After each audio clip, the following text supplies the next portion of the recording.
अच्छा, कभी ऐसा हुआ है कि मतलब एक मामूली सी बीमारी के लिए अस्पताल गए और जब वापस आए तो हाथ में 50,000 रुपए का बिल?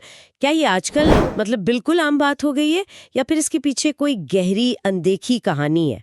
हाँ देखिए, सुनने में ये शायद आपको चौंका दे, पर ये भारत की जो मौजूदा स्वास्थ्य सेवा है, उसकी हकीकत से काफी मिलता जुलता है। आ, हमारे पास जो आंकड़े हैं ना, वो ये बताते हैं कि देश में करीब करीब 70% इलाज वो निजी अस्पतालों और क्लिनिकों में ही होता है। 70%? बाप रे! जी। और इसकी एक बड़ी वजह ये है कि जो सरकारी अस्पताल हैं या तो वो कम है या वहाँ इतनी लंबी कतारें होती हैं, अक्सर साधन भी कम पड़ जाते हैं।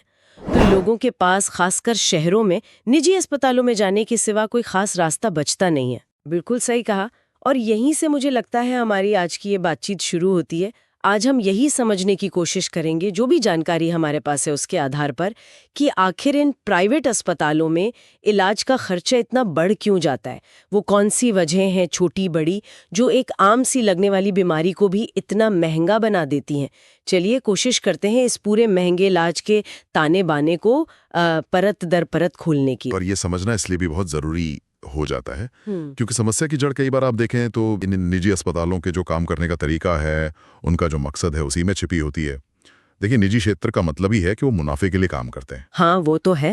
हाँ, हालांकि अच्छे अस्पताल क्वालिटी केयर भी देते हैं, ऐसा नहीं है, लेकिन कई मामलों में ये देखा गया है कि उनके जो फाइनेंशियल टारगेट्स होते हैं वो इतने हावी हो जाते हैं कि मरीज की असल ज़रूरत, उसकी आर्थिक हालत, वो शायद पीछे रह जाती है। हम्म।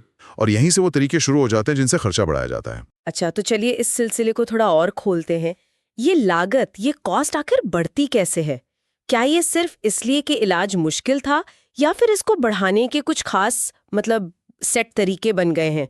जैसे मैंने सुना है कि अक्सर शुरुआत होती है गैर जरूरी टेस्ट से। हाँ, ये एक बहुत ही आम तरीका है और कई मरीजों का तजुर्बा भी यही बताता है।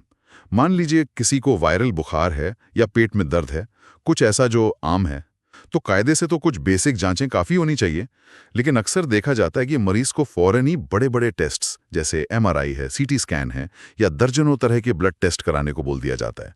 कभी-कभी तो वो मास्टर हेल्थ चेकअप या फुल बॉडी प्रोफाइल जैसे पैकेज भी जोड़ देते हैं उसमें। लेकिन क्या ये हमेशा ही गैर जरूरी होते हैं?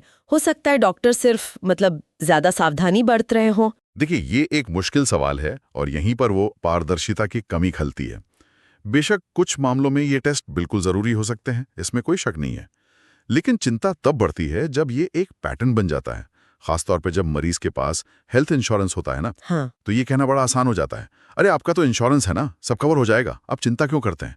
तो इस तरह इंश्योरेंस, जो दरअसल मरीज की हिफाजत के लिए है, वो कई बार अस्पताल के लिए ज्यादा बिल बनाने का एक बहाना बन जाता है। ओहो। और मरीज या उसके घर वाले भी उस वक्त इतने परेशान होते हैं, इतने डरे होते हैं कि वो डॉक्टर की हर बात पर हाँ कर देते हैं। ये तो बड़ी अजीब बात हुई कि जो चीज सुरक्षा के लिए बनी वही बोझ बढ़ाने का कारण बन जाए। और सिर्फ टेस्ट ही नहीं, जहाँ तक मुझे पता है अस्पताल में भर्ती होने पर वो जो कमरों का किराया होता है उसका भी एक अलग ही खेल चलता है ना? बिल्कुल, कमरों के किराए में तो जमीन आसमान का फर्क देखने को मिलता है। एक जो सामान्य शेयरिंग वार्ड होता है या इकोनॉमी रूम, उसका किराया शायद 2,000 से 4,000 रुपए रोज का हो सकता है। वहीं एक सिंगल प्राइवेट कमरा या डिलक्स रूम का किराया 10,000, 15,000, और जो बड़े शहरों के कॉरपोरेट अस्पताल हैं, वहां तो इससे कहीं ज्यादा भी हो सकता है। बाप रे, 10-15 हजार रोज? जी, और यहाँ अक्सर ये होता है कि मरीज की मेडिकल ज़रूरत से ज़्यादा उस कमरे की सजावट कैसी है, सुविधाएं क्या हैं, प्राइवेसी मिल रही है, इन सब चीज़ों के नाम पर बिल बढ़ाया जाता है। पर क्या इसका असर सिर्फ कमरे के किराए तक ही रहता है या और भी कुछ? नहीं नहीं, असली खेल तो यहीं पर है। कई अस्पतालों में ये सिस्टम है कि डॉक्टर की जो विजिट फीस होती है, नर्सिंग के चार्जेस होते हैं, यहाँ तक कि कोई प्रोसीजर अगर हुआ तो उसके चार्जेस भी कमरे की कैटेगरी के हिसाब से तय होते हैं। क्या मतलब? मतलब ले के अरे हाँ, महंगे कमरे में हैं तो उसी डॉक्टर की विजिट का पैसा ज़्यादा लगेगा, और अगर आप वार्ड में हैं तो शायद कम। ये एक तरह की छुपी हुई लागत है जिसके बारे में मरीज को शुरू में शायद बताया भी नहीं जाता। अच्छा। जब बिल आता है तब पता चलता है कि अरे ये क्या हो गया। ये तो वाकई चिंताजनक बात है। मतलब कमरे का चुनाव सिर्फ आराम का नहीं बल्कि पूरे बिल पर सीधा असर डालता है। चलिए अब दवाओं की बात करते हैं। अक्सर सुनने में आता है कि अस्पताल की जो अपनी फार्मेसी होती है अंदर, वहां से दवाएं लेना बहुत महंगा पड़ता है। इसमें कितनी सच्चाई है? ये एक और कड़वी सच्चाई है, और प्राइवेट हेल्थ केयर में खर्चा बढ़ाने का एक बहुत बड़ा फैक्टर है ये। दवाओं पर बहुत भारी मार्जिन वसूला जाता है। हमारे पास जो जानकारी है उसमें ऐसे उदाहरण भी हैं जहां एक आम सी दवा, मान लीजिए कोई एंटीबायोटिक है या दर्द की गोली है, जेनेरिक वाली, हाँ, जो बाहर किसी अच्छी फार्मेसी पर शायद 50 या 100 रुपए की मिल जाए, वही दवा अस्पताल की फार्मेसी में अपने ब्रांड नाम के साथ या कभी-कभी बिना उसके भी 500 रुपए, 700 रुपए या उससे भी ज्यादा में बेची जा सकती है। 700 रुपए, 50 या 100 रुपए की दवा के। ये मार्जिन तो मतलब यकीन करने लायक नहीं रखता। क्या इस पर कोई रोक टोक नहीं है? व्यावहारिक तौर पर देखें तो बहुत कम, और मरीजों पर अक्सर एक तरह का क्या कहते हैं मनोवैज्ञानिक दबाव भी बनाया जाता है।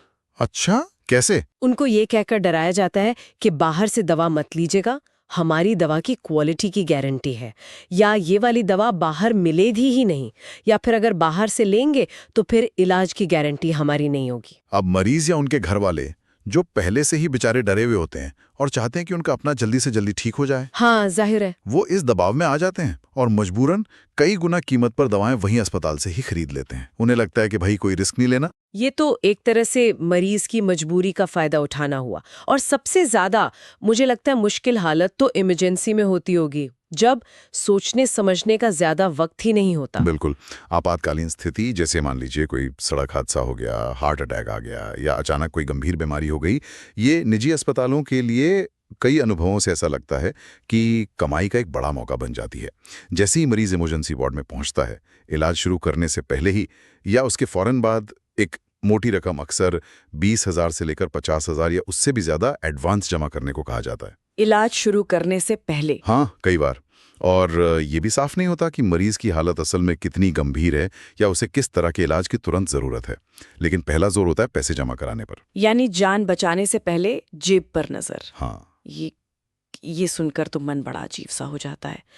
क्या हमारे पास कुछ असली कहानियां हैं जो इन आंकड़ों से हटकर ये दिखा सकें कि आम लोगों पर इसका कैसा और कितना गहरा असर पड़ता है? हाँ, हमारे पास जो जानकारी है उसमें कुछ ऐसी दिल को छूने वाली, बल्कि कहें तो झकझोर देने वाली कहानियों का जिक्र है। और ये दिखाती है कि ये समस्या सिर्फ कुछ लोगों की नहीं, बल्कि बहुत फैली हुई है। जैसे दिल्ली के एक मिडिल क्लास परिवार का मामला है। उनको एक साधारण सा माना जाने वाला अपेंडिक्स का ऑपरेशन कराना पड़ा और बिल आया 1,20,000 रुपए। 1,20,000 अपेंडिक्स के लिए? जी हाँ, और उन्हें समझ ही नहीं आया कि खर्चा इतना कैसे बढ़ गया, जबकि शुरू में जो अंदाजा दिया गया था वो काफी कम था। ये तो बहुत ज्यादा है। जी, और ये अकेला मामला नहीं है। एक और उदाहरण हिमाचल प्रदेश का है, जो कोरोना महामारी के उस भयानक टाइम का है। जब लोग ऑक्सीजन के लिए तरस रहे थे, तब कुछ प्राइवेट अस्पतालों ने हालात का फायदा उठाकर ऑक्सीजन सपोर्ट वाले बेड के लिए हर रात का 10,000 से 15,000 रुपए तक वसूला। 10 से 15,000 एक रात का? हाँ, सोचिए उस परिवार की मजबूरी, जिसे अपने किसी अपने की सांसें बचाने के लिए इतनी बड़ी कीमत देनी पड़ रही थी। ये सिर्फ 2 उदाहरण हैं, लेकिन जैसा कि एक जगह कहा गया है, ये सिर्फ कहानी नहीं, ये कई घरों की, खासकर मध्यम वर्ग और निम्न मध्यम वर्ग के घरों की दुखद हकीकत बन चुकी है। इस तरह के खर्चे लोगों को सालों तक कर्ज के बोझ में दबा देते हैं। ये वाकई दिल दहलाने वाला है। लोग अपनी पूरी जिंदगी की कमाई, जमीन जायदाद तक बेच देते हैं इलाज के लिए। पर सवाल फिर वही उठता है कि आखिर ऐसा हो क्यों रहा है? क्यों ये प्राइवेट अस्पताल इस तरह का मनमाना रवैया अपना पाते हैं? इसके पीछे की जड़ें कहाँ हैं? देखिए, इसके कई लेवल पर कारण हैं जो एक दूसरे से जुड़े हुए हैं। सबसे बड़ा कारण है एक मजबूत और असरदार सरकारी निगरानी सिस्टम की कमी। हेल्थ सर्विसेज की जो कीमतें हैं, खासकर प्राइवेट सेक्टर में जो प्रोसीजर होते हैं, इलाज होते हैं, उनकी लागत को कंट्रोल करने के लिए कोई ठोस नेशनल लेवल का ढांचा या कोई स्टैंडर्ड कीमत तय करने का सिस्टम नहीं है। मतलब कोई MRP जैसा कुछ नहीं है? हाँ, कुछ हद तक। कुछ राज्यों ने कोशिशें जरूर की हैं, लेकिन वो अक्सर या तो नाकाफी हैं या फिर ठीक से लागू नहीं हो पाती। तो इसका मतलब है कि कीमतों पर कोई रोक ही नहीं है, अस्पताल जो चाहे वो चार्ज लगा सकते हैं। काफी हद तक यही हालत है, खासकर कई प्रोसीजर्स और सर्विसेज के लिए। क्लिनिकल एस्टैब्लिशमेंट्स एक्ट जैसे कानून जरूर हैं जिनका मकसद है हेल्थ सर्विसेज में स्टैंडर्ड बनाना। हाँ, लेकिन उनका इम्प्लीमेंटेशन, मतलब उनको लागू करना, पूरे देश में एक जैसा और असरदार नहीं है। इसके अलावा जो मेडिकल काउंसिल ऑफ इंडिया, अब नेशनल मेडिकल कमीशन जैसी संस्थाएं हैं, वो मुख्य रूप से डॉक्टरों का रजिस्ट्रेशन, उनकी पढ़ाई और उनका जो नैतिक बर्ताव है उसकी निगरानी करती हैं। अच्छा। लेकिन उनकी जो नीतियां हैं वो अस्पतालों के जो बिजनेस वाले पहलू हैं, खासकर ये कीमत तय करना और बिलिंग में पारदर्शिता, इन मुद्दों को कंट्रोल करने में शायद उतनी मजबूत या असरदार साबित नहीं हुई हैं। उनका ध्यान ज्यादातर व्यक्तिगत डॉक्टर की गलती पर रहता है, ना कि पूरे सिस्टम की गड़बड़ी पर। और इसमें मरीजों की अपनी हालत का भी तो हाथ होता होगा ना, मतलब उनकी मजबूरी। बिल्कुल, ये एक बहुत जरूरी पहलू है। मरीज और उनके घर वाले अक्सर जानकारी की कमी से जूझते हैं। उन्हें मेडिकल प्रोसीजर, दवाएं या टेस्ट की बारीकियों की समझ नहीं होती। वो पूरी तरह से डॉक्टर और अस्पताल पे निर्भर होते हैं। इसके साथ ही जब कोई अपना बीमार होता है तो लोग इमोशनली बहुत कमजोर और डरे हुए होते हैं। वो बस किसी भी कीमत पर अपने प्रियजन को ठीक करना चाहते हैं। इस डर, भरोसे और जानकारी की कमी का फायदा उठाना कुछ बेईमान लोगों के लिए आसान हो जाता है। हाँ, सही बात है। वो सवाल पूछने से हिचकिचाते हैं और जो भी कहा जाता है उसे मान लेते हैं। और आजकल अस्पतालों की जो जबरदस्त मार्केटिंग और ब्रांडिंग होती है, वो भी इस भरोसे को बनाने या कहें कि भुनाने में अपना रोल निभाती है। ये तो एक तरह का दुष्चक्र लगता है। नियम कमजोर, जानकारी कम, ऊपर से भावनात्मक मजबूरी, सब मिलकर इस समस्या को और बढ़ा रहे हैं।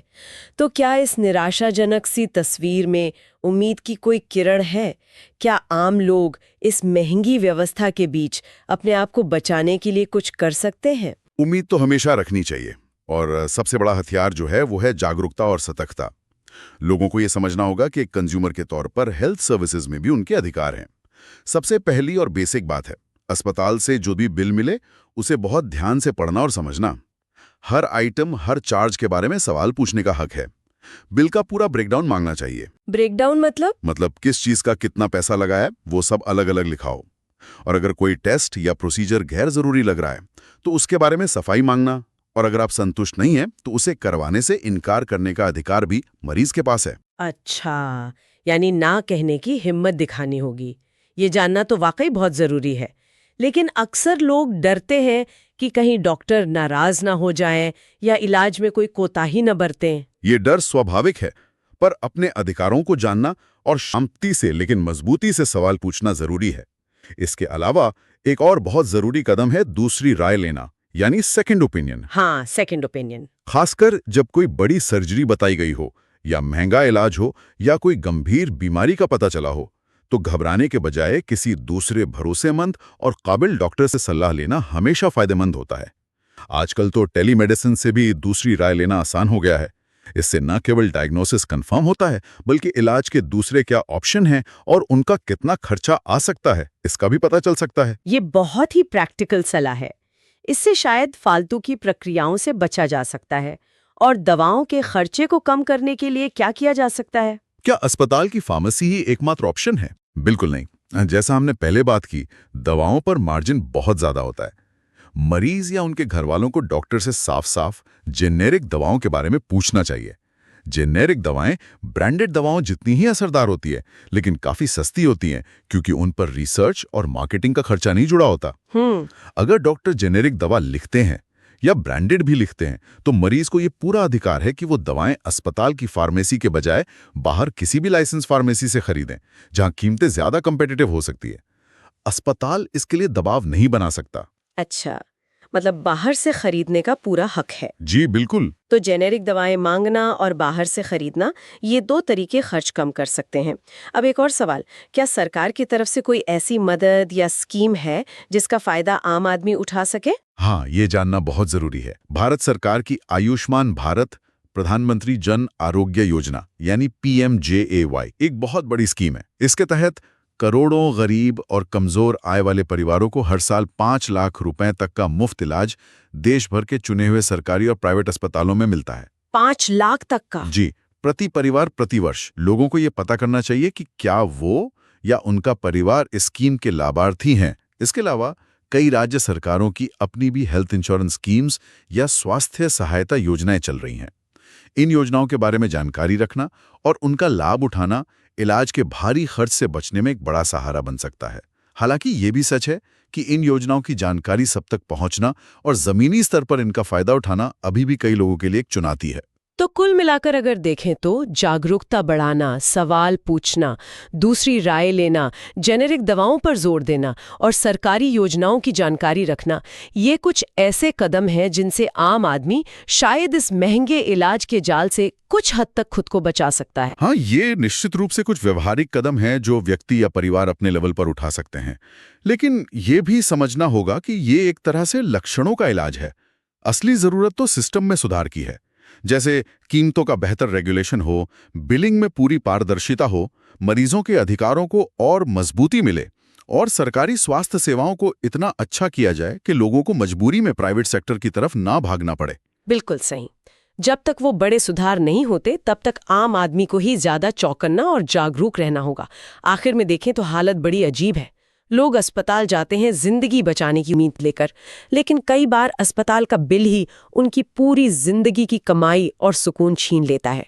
ये वाकई सोचने पर मजबूर करता है कि कैसे सेहत जैसा बुनियादी मुद्दा अब काफी हद तक एक उलझे हुए और महंगे पैसों के खेल में बदल गया है। आपने बिल्कुल सही शब्द इस्तेमाल किया। सेहत का खेल अब पैसों का खेल बन गया है। और यहीं पर हमारी इस पूरी बातचीत से एक गहरा और सोचने वाला सवाल उभरता है, जो शायद हमें आगे विचार करने के लिए मजबूर करे। हाँ जरूर। क्या है वो सवाल? सवाल यह है कि अगर हम स्वास्थ्य को, सेहत को एक मौलिक मानवीय अधिकार मानते हैं, जैसा कि मानना भी चाहिए, तो फिर इसका इस हद तक बाजारी तरह मतलब मार्केट के हवाले कर देना कहाँ तक सही है, जहां मुनाफा कमाने की दौड़ अक्सर मरीज की देखभाल और उसकी आर्थिक क्षमता पर हावी होती दिखती है। और इससे भी बड़ा सवाल यह है कि इस मौजूदा सिस्टम के अंदर हम मरीजों के अधिकारों, उनकी इज्जत और उनकी आर्थिक सुरक्षा को और असरदार ढंग से कैसे पक्का कर सकते हैं, ताकि इलाज वाकई में जीवन बचाने का जरिया बने, न कि किसी परिवार की आर्थिक तबाही का कारण। ये वाकई एक बहुत गहरा सवाल है और शायद इसका जवाब बिल्कुल आसान नहीं है। इस बाजार पर टिकी व्यवस्था में मरीजों के हितों की रक्षा कैसे हो, ये एक ऐसी पहेली है जिस पर सरकारों को, पॉलिसी बनाने वालों को, डॉक्टरों को और हम सबको मिलकर गंभीरता से सोचने और काम करने की जरूरत है।